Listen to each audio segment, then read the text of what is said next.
I did an unboxing video of the Diamond video capture card. I wanted people to see it comes with a CD-ROM, a manual.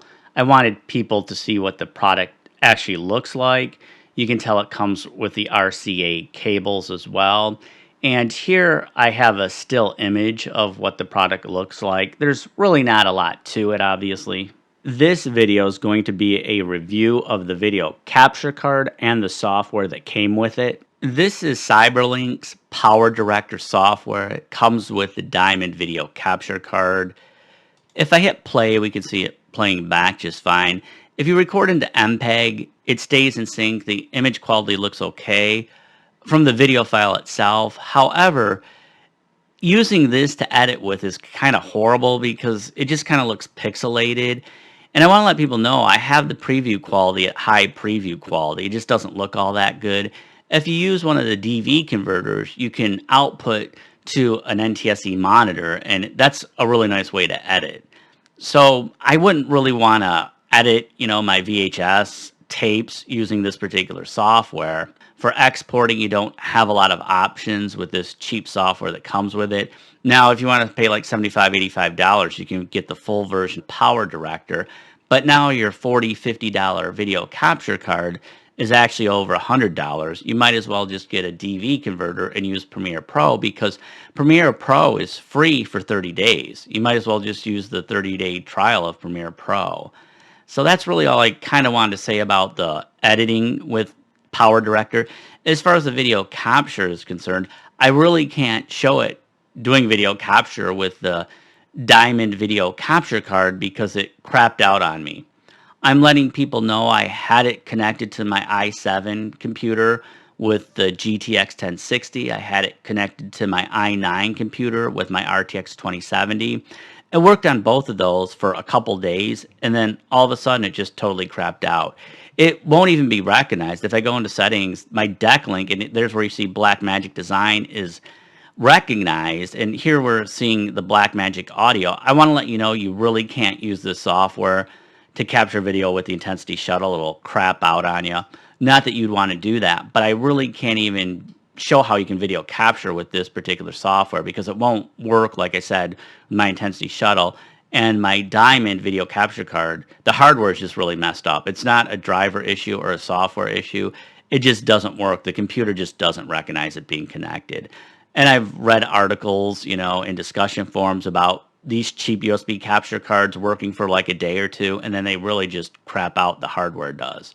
If I go into profile, for example, we can record AVI, we can record MPEG. If we record MPEG, the video clips look pretty good. I'd say they're on par for quality with the Canopus ADVC110.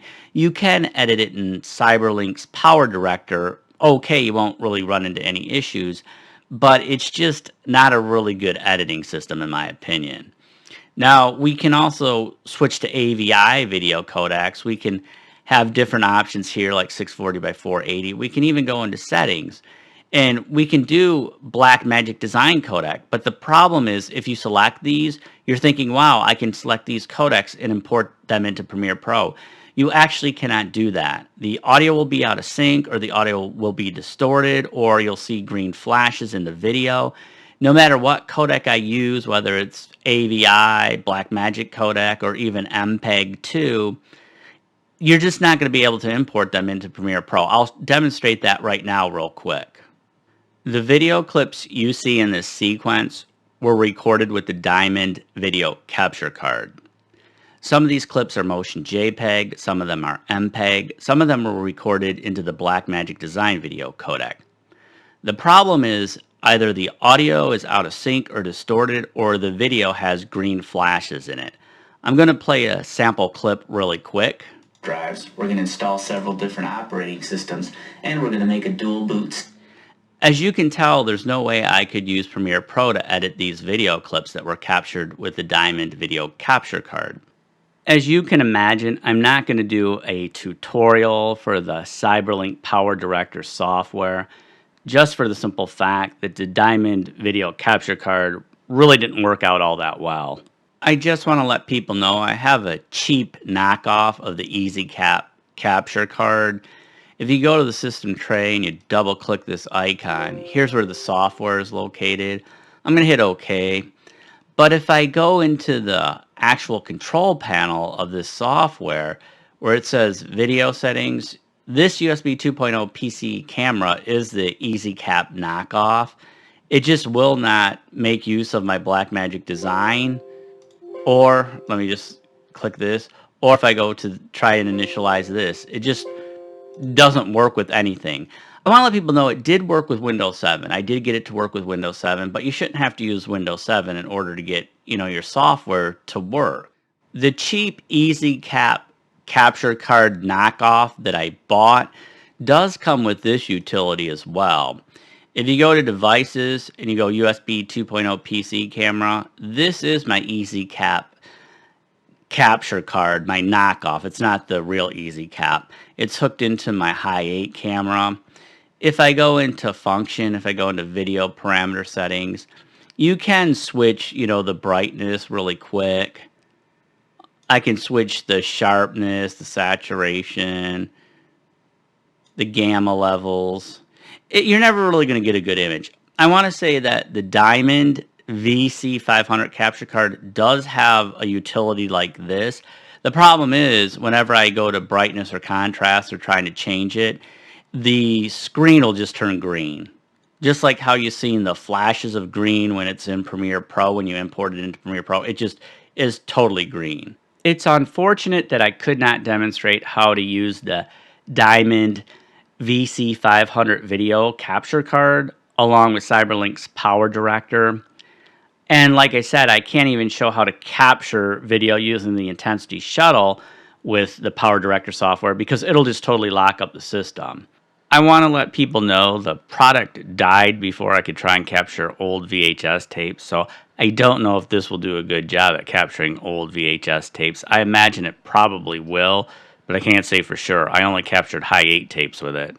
Some of you might be wondering, why did I show my knockoff EasyCap video capture card in this review for the Diamond video capture card?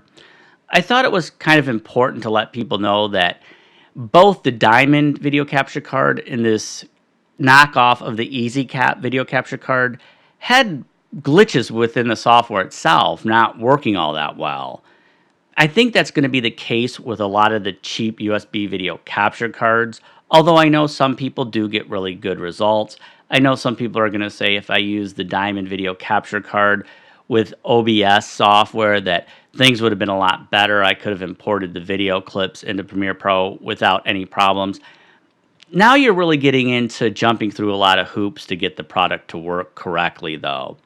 I know some people just want to be able to take their old VHS tapes and digitize them. Really simple. And a lot of these USB capture cards aren't the best option. A lot of them come with really slimmed down version of crappy software to begin with. A lot of them have a hard time working with Windows 10. I've read some of them will only record for like 10 minutes and then they want you to spend $70, $80 to get the full version of their software. Unfortunately, that's going to be the case with a lot of these cheap USB video capture cards. By the time you factor in the cost to get the video capture card and to get the more professional software so you can export to H.264 and stuff like that, it might be better just to take it to a local video store that could do the video transfer for you. I want to let everybody know, I'm sure somebody that has the Diamond video capture card will watch this video and they will probably say they had great success with that particular product. And that's probably true. I'm not going to argue with that. I'm just showing everybody my experience with this Diamond video capture card. I think a lot of the cheap USB video capture cards will just be a real pain in the ass to use more than anything else. And that's kind of why I wanted to make this video.